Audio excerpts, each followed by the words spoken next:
নমস্কাৰ বন্ধু বান্ধৱীসকল স্বাগতম জনাইছোঁ job education YouTube channel to জবলৈ। বন্ধু বান্ধৱীসকল মই টু জব চেনেলৰ জৰিয়তে অসম তথা ভাৰতবৰ্ষৰ বিভিন্ন চৰকাৰী বেচৰকাৰী চাকৰিৰ বিজ্ঞাপন লৈ আপোনালোকৰ ওচৰলৈ আহোঁ। ঠিক তেনেধৰণে আজিও অসম চৰকাৰৰ অধীনৰ এটা বিশেষ বিভাগ শিক্ষা বিভাগ, এই শিক্ষা বিভাগৰ কিছুমান পদৰ বিজ্ঞাপন লৈ আজি মই আপোনালোকৰ ওচৰলৈ আহিছোঁ। এই পদসমূহ ক'ত আছে আৰু কেনেধৰণে এপ্লাই কৰিব লাগিব আৰু কিমানটা পদ আছে সকলোখিনি বিষয়ে আজি মই এই ভিডিঅ'ৰ জৰিয়তে আপোনালোকক জনাবলৈ চেষ্টা কৰিম। বন্ধু বান্ধৱীসকল, আপোনালোকে যদি মোৰ চেনেলটো এতিয়ালৈকে ছাবস্ক্ৰাইব কৰা নাই তেনেহ'লে চেনেলটো ছাবস্ক্ৰাইব কৰি কাষতে থকা অল নটিফিকেশ্যনটো অন কৰি দিব বুলি মই আশা ৰাখিছোঁ। বন্ধু বান্ধৱীসকল, আপোনালোকৰ যদি মোৰ ভিডিঅ'বোৰ ভাল লাগে তেনেহ'লে লাইক কমেণ্ট শ্বেয়াৰ কৰি দিব বুলিও মই আশা ৰাখিছোঁ। বন্ধু বান্ধৱীসকল, আপোনালোকে স্কিপ নকৰাকৈ ভিডিঅ'টো সম্পূৰ্ণৰূপে চাওক, তেতিয়া ইয়াত কেনেধৰণে এপ্লাই কৰিব পাৰি আৰু বয়সৰ সীমা কিমান লাগিব, কিমানটা পদ আছে, পদটোৰ কাৰণে কোৱালিফিকেশ্যন কিমান লাগিব, সকলোখিনি বিষয়ে আপোনালোকে জানিব পাৰিব।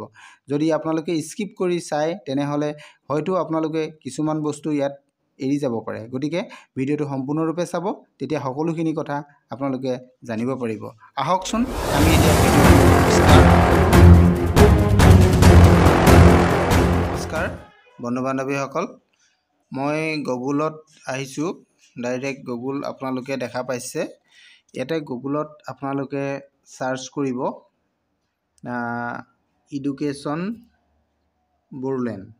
এডুকেশ্যন বড়োলেণ্ড বুলি আপোনালোকেও চাৰ্চ কৰিব। চাৰ্চ কৰাৰ লগে লগে আমাৰ কিছুমান অফিচিয়েল ৱেবছাইট আহিব। অফিচিয়েল ৱেবছাইট দেখিছে, এইটো প্ৰথমতে যিটো আহিছে director of education Bodoland territorial council, এই অপশ্যনটো ইয়াৰ অফিচিয়েল ৱেবছাইটটো আপোনালোকে ইয়াতে দেখা পাব। এইটো education.boroland.gov.in, এই ৱেবছাইটটো যেতিয়া পাব আপোনালোকে ইয়াতে ক্লিক কৰি দিব। ঠিক তেনেধৰণে ময়ো ইয়াতে ক্লিক কৰি দিছোঁ। ক্লিক কৰাৰ লগে লগে যিটো এডুকেশ্যন ডিপাৰ্টমেণ্ট হয় এইটো অ'পেন হৈ যাব অফিচিয়েল ৱেবছাইটটো। ইয়াতে অফিচিয়েল ৱেবছাইটটোৰ আপোনালোকে দেখিব ইয়াতে টেট ৰিক্ৰুইটমেণ্ট বুলি অপশ্যন এটা পাব। এইটো দেখা পাইছে টেট ৰিক্ৰুইটমেণ্ট। এই টেট ৰিক্ৰুইটমেণ্ট অপশ্যনত যদি যায় তেতিয়াহ'লে আপোনালোকে ইয়াতে যিখিনি পদ আছে সেই পদকেইটাৰ কাৰণে ইয়াতে আপোনালোকে অনলাইন এপ্লাই কৰিবলৈ ইয়াৰ পৰাই কৰিব পাৰিব। আৰু যদি বিজ্ঞাপনটো লাগে তেতিয়াহ'লে বিজ্ঞাপনটো আপোনালোকে এই অপশ্যনতে গ'লেই পাব। যদি বিজ্ঞাপনটো চাই তেতিয়াহ'লে আপোনালোকে আৰু কিছু তললৈ গ'লে ইয়াতে দেখিছে এইবিলাক এডভাৰটাইজমেণ্ট আহি আছে। যিটো নটিচ বৰ্ড দেখিছেনে, এইটো নটিচ বৰ্ডটো আপ ডাউন কৰি আছে। ইয়াত যে আপ ডাউন কৰি আছে ইয়াতো থ্ৰুৱেদিও আপোনালোকে পাব পাৰে। ইয়াতে আপোনালোকে জব অপশ্যনটো চাব, এইটো কি অপশ্যন আহিছে। অপশ্যনটো চাই লৈ আপোনালোকে তাৰ পৰা ডাইৰেক্ট বিজ্ঞাপনটো ল'ব পাৰিব। এতিয়া ইয়াতে নটিচত আপোনালোকৰ এইটো বেলেগ আহি আছে। আপোনালোকে যিটো আহিব লাগে, আমাক টিচাৰৰ কাৰণে আজি মই যিটো বিজ্ঞাপন দেখাম সেই বিজ্ঞাপনটো অহা নাই। এতিয়া আপোনালোকে যদি গোটেইখিনি নটিচ যদি চাব বিচাৰে তেতিয়াহ'লে আপোনালোকে ইয়াতে ৰিড অল অপশ্যন আছে নহয়, এই ৰিড অল অপশ্যনত আপোনালোকে ক্লিক কৰিব পাৰে। গতিকে ৰিড অলত যদিও মাৰে তেতিয়াহ'লেও আপোনালোকে গোটেইখিনি অপশ্যন চাব পাৰিব। মই ৰিড অলতে ক্লিক কৰাৰ পাছত আমি কিছু তললৈ যাম। তললৈ গ'লে আমি দেখা পাম যে এইটো প্ৰথম যিটো অপশ্যন আছে পোষ্ট গ্ৰেজুৱেট টিচাৰ ৰিক্ৰুইটমেণ্ট, আমি এই অপশ্যনটোত আজি আমি যাম। ইয়াতে পোষ্ট গ্ৰেজুৱেট টিচাৰো আছে আৰু গ্ৰেজুৱেট টিচাৰৰ কাৰণেও আছে। গতিকে দুইটাতে আপোনালোকে কৰিব পাৰিব। মই পোষ্ট গ্ৰেজুৱেটটো আপোনালোকক দেখাই দিছোঁ। আপোনালোকে পোষ্ট গ্ৰেজুৱেটটো চাওক প্ৰথমতে, তাৰপিছত আপোনালোকে যদি বিচাৰে তেতিয়াহ'লে মই গ্ৰেজুৱেট টিচাৰৰ বিষয়েও মই আপোনালোকক বিজ্ঞাপনটো দিম আৰু দেখাই দিম। ঠিক আছে, আজি মই আপোনালোকক প্ৰথমতে এতিয়া আমি গ্ৰেজুৱেট যিটো পোষ্ট গ্ৰেজুৱেট টিচাৰ আছে, মই পোষ্ট গ্ৰেজুৱেট টিচাৰৰ বিষয়ে আপোনালোকক দেখাই দিছোঁ। গতিকে আপোনালোকে পোষ্ট গ্ৰেজুৱেট টিচাৰৰ কাৰণে এপ্লাই কৰিবৰ কাৰণে আপোনালোকে ডাইৰেক্ট ইয়াতে ভিউ নটিচত ক্লিক কৰিব, তেতিয়া আপোনালোকে নটিচটো চাব পাৰিব। ইয়াতে মই ক্লিক কৰিছোঁ। ভিউ নটিচত ক্লিক কৰাৰ পাছত আপোনালোকে এইটো যিটো ডাউনলোড অপশ্যন দেখিছে, ইয়াতে এইটো ডাউনলোড অপশ্যন, এই ডাউনলোড অপশ্যনত ক্লিক কৰিব। ক্লিক কৰাৰ লগে লগে আপোনালোকৰ বিজ্ঞাপনটো ডাউনলোড হৈ যাব। ডাউনলোড হোৱাৰ পিছত আপোনালোকে বিজ্ঞাপনটো অ'পেন কৰি সকলোখিনি চাব পাৰিব। ময়ো ঠিক তেনেধৰণে এতিয়া ইয়াতে ক্লিক কৰিছোঁ। বিজ্ঞাপনটো আহি গৈছে। বিজ্ঞাপনটো আপোনালোকে নিশ্চয় দেখা পাইছে। এইটো 13 ফেব্ৰুৱাৰীত বিজ্ঞাপনটো প্ৰকাশ হৈছে। ইয়াতে টোটেল ভেকেঞ্চি আছে 141 ভেকেঞ্চি আছে। আপোনালোকে এইটো দেখা পাইছে 141 ভেকেঞ্চি আছে। আৰু ইয়াতে যিটো দৰমহা হ'ব দৰমহাটো ইয়াতে উল্লেখ আছে 22,000 টকাৰ পৰা 97,000লৈকে হ'ব ইয়াতে এইটো দৰমহাটো আৰু পে'টো আৰু লগতে গ্ৰেড পে থাকিব গ্ৰেড পে'টো 11,800 টকা এইটো গ্ৰেড পে' হ'ব আৰু ইয়াতে পে' বেণ্ডটো 3 পে' বেণ্ডত দিয়া হ'ব ইয়াৰ কাৰণে আমি কি লাগিব এইখিনি বিষয়ে আমি এতিয়া চাওঁ প্ৰথম আমি ইয়াতে ডিষ্ট্ৰিক্ট ৱাইজত যিটো টেট হয় সেই টেটটো দিব লাগিব সেই একেটা টেটৰ এইটো টেট কাম ৰিক্ৰুটমেণ্ট বুলি কোৱা হয় টেট কাম ৰিক্ৰুটমেণ্ট টেষ্ট আপোনালোকে এইটো টেষ্টত দিলে আপোনালোকে ইয়াতে কৰিব পাৰিব ইয়াৰ কাৰণে কেনেধৰণে আপোনালোকে এপ্লাই কৰিব সেইটো মই ইয়াতে দেখাই দি আছোঁ আপোনালোকে চাই যাওক এইটো ৱেবছাইট আছে এই ৱেবছাইটত গ'লে আমি এতিয়া বৰ্তমান সেই ৱেবছাইটৰ পৰাই গৈ আছোঁ গতিকে আপোনালোকে এই ৱেবছাইটত গ'লে এইখিনি সবিশেষ জানিব পাৰিব ঠিক আছে ইয়াতে আমাৰ এতিয়া আমি কণ্ডিশ্যনখিনি চাওঁ ইয়াতে কি কৰিব লাগিব আপোনালোকৰ পোষ্ট গ্ৰেজুৱেট টিচাৰৰ কাৰণে ইয়াতে এপ্লাই কৰিবৰ কাৰণে আপোনালোকে পোষ্ট গ্ৰেজুৱেট হ'ব লাগিব আৰু যিটো ছাবজেক্টত কৰিব তাৰে আপোনালোকৰ 50% মাৰ্ক থাকিব লাগিব আৰু লগতে আপোনালোকৰ বেচেলৰ অফ এডুকেশ্যন অৰ্থাৎ BEd আপোনালোকৰ থাকিব লাগিব যদি আপোনাৰ পোষ্ট গ্ৰেজুৱেটৰ 50% আৰু BEd যদি আপোনালোকৰ আছে তেনেহ'লে আপোনালোকে এই টেষ্টৰ কাৰণে এই জবটোৰ কাৰণে অৰ্থাৎ এই টিচাৰ পদৰ কাৰণে আপোনালোকে এপ্লাই কৰিব পাৰিব আৰু ইয়াতে কি আছে আমি এইখিনি চাই লওঁ ছাবজেক্টটো আপোনালোকে জানেই আৰু মিডিয়ামটো আপোনাৰ আছামিজ মিডিয়াম স্কুলত কৰিলেও হ'ব এইটো HSLC পাছৰ কাৰণেও দিয়া হৈছে গোটেইখিনি আপোনালোকে ইয়াতে ডিটেইলছ পাই যাব গোটেই বস্তুখিনি ইয়াতে দি দিছে কি ডকুমেণ্ট লাগিব আপোনালোকৰ ফিটনেছ কিমান লাগিব এইটো ফিটনেছৰ ওপৰতো ইয়াতে দিয়া হৈছে এইটো ফিটনেছৰ ওপৰত ফিজিকেল ফিটনেছ দিয়া হৈছে এইটো criteria for selection post graduate teacher কেনেধৰণে ইয়াতে সিলেকশ্যন কৰাব এই বিষয়ে দিয়া হৈছে সিলেকশ্যনটোত আপোনালোকৰ ইয়াতে যিটো এক্সাম হ'ব এইটো টিচাৰ্ছ এলিজিবিলিটি টেষ্ট কাম ৰিক্ৰুটমেণ্ট টেষ্টত 140 মাৰ্কছৰ হ'ব পৰীক্ষা হ'ব এইটো দেখিছে ইয়াতে 140 মাৰ্কছৰ আপোনালোকৰ পেডাগগী 50 মাৰ্কছ থাকিব আৰু এইটো এবাউট আছাম এণ্ড ইটছ পিপুলৰ ওপৰত 50 মাৰ্কছ থাকিব general English 30 marks general study and current affair 10 marks total আপোনালোকৰ 140 মাৰ্কছৰ এক্সাম হ'ব এইটো থাকিব আৰু লগতে আৰু আপোনালোকৰ যদি NCC স্পৰ্ট ফাইন আৰ্ট বা কালচাৰেল এক্টিভিটি আছে তেতিয়াহ'লে 5 মাৰ্ক আপোনালোকে তাৰ পৰাও এইটো 5 মাৰ্ক তাৰ পৰাও পাব আপোনালোকে যদি চাৰ্টিফিকেট ইছ্যু কৰিব পাৰে দেখুৱাব পাৰে আৰু এইখিনি বাকী কি মাৰ্কছ থাকিব এইখিনি গোটেইখিনি দিয়া হৈছে আপোনালোকে চাই ল'ব পাৰিব ইয়াতে যিটো মাৰ্ক থাকিব মাৰ্কটো ক'ৰ পৰা কণ্ডিশ্যন কৰা হ'ব এইটো দেখুওৱা হৈছে হায়াৰ ছেকেণ্ডেৰী টেট বা not be appointed to till date should the 5% mark skin the TET examination 5 marks এইটো আপোনালোকে নিশ্চয় বুজি পাইছে পোষ্ট গ্ৰেজুৱেট টিচাৰ যদি আপোনালোকে হায়াৰ ছেকেণ্ডেৰী টেটটো পাছ কৰি থোৱা আছে